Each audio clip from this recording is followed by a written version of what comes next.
Triglyceride अगर ज़्यादा है तो क्या करें? सिंपल जवाब है गाइस कि उसका इंटेक जो है वो कम करना चाहिए। पर सबसे पहले हमें ये समझना होगा कि ट्राइग्लिसराइड यानी एक्चुअल में होता क्या है। तो मेडिकल की भाषा में उसको ट्राइग्लिसराइड बोला जाता है और आम भाषा में, अगर हमारी भाषा में बोला जाए तो उसको ऑयल बोला जाता है।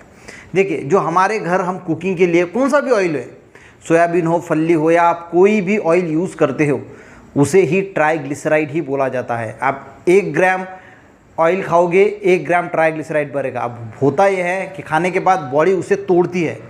आप जब एक्सरसाइज करते हो, पहले के लोग ऐसा नहीं कि खाना नहीं खाते थे, पर उनकी बॉडी को उतना एक्सरसाइज होता था तो इसलिए अंदर जाके ट्राइग्लिसराइड टूटता था।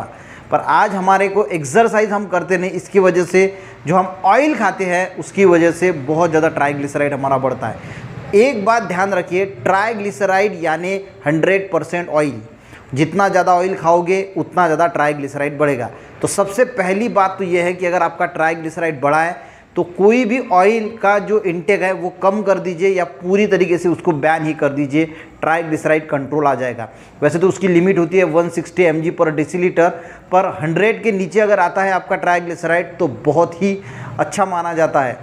अब गाइज, ट्राइग्लिसराइड कम करने के लिए एक चीज़ आप कर सकते हैं कि एक्सरसाइज से भी ट्राइग्लिसराइड कम होता है।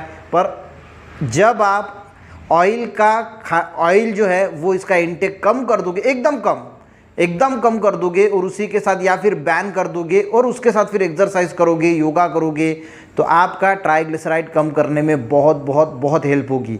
पर आप कोई भी अगर चीज़ करोगे और अगर इसका इंटेक, अगर आप ऑयल बहुत ज़्यादा ले रहे हो, इंटेक अगर बॉडी में जा रहा है, तो आपके बॉडी में ट्राइग्लिसराइड बढ़ेगा ही बढ़ेगा। ये बात ज़रूर ध्यान रखना। तो अगर आपको ट्राइग्लिसराइड कम करना है तो सबसे पहली बात तो यह है कि इंटेक कम करना है, एक्सरसाइज करना है, योगा करना है, तो आपका ट्राइग्लिसराइड कंट्रोल में भी आएगा और आपको फ्यूचर में हार्ट के प्रॉब्लम से भी बचा जा सकता है।